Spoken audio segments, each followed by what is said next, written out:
So yesterday I strained the Acorn mash, got all the water drained out of that from the tannin extraction process, and put it in the food dehydrator for 24 hours at 50 degrees Celsius on those trays. And so that's all done now. I'll show you what that looks like.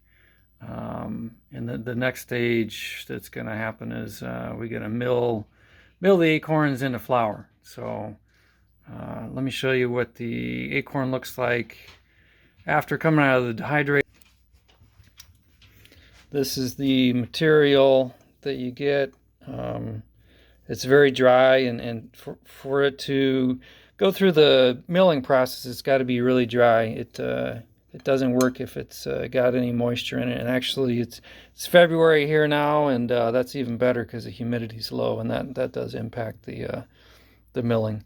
So with this, I actually ended up with about a little over 4 pounds of this material when it's dry. And originally I had 10 pounds of white oaks in the shells.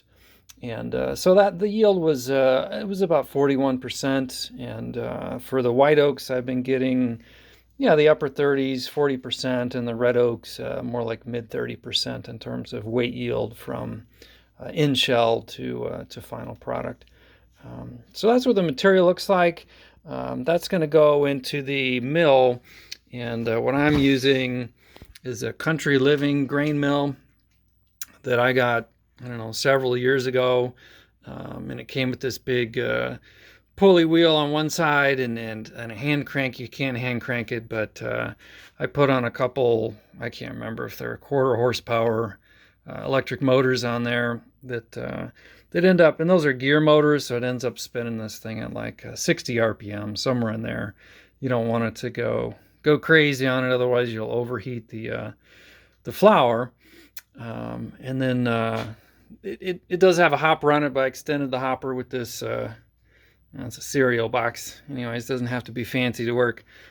So I could get more material up in the hopper, so I didn't have to keep adding material.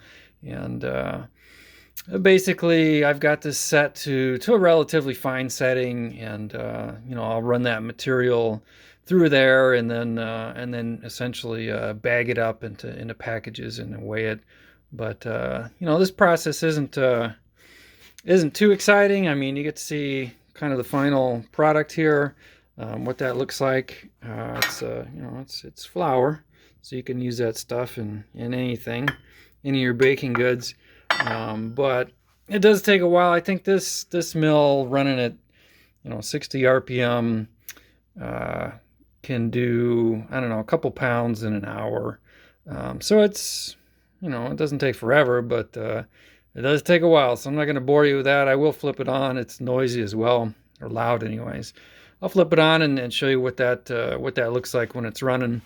And that's the milling process. Here we go, flipping her on.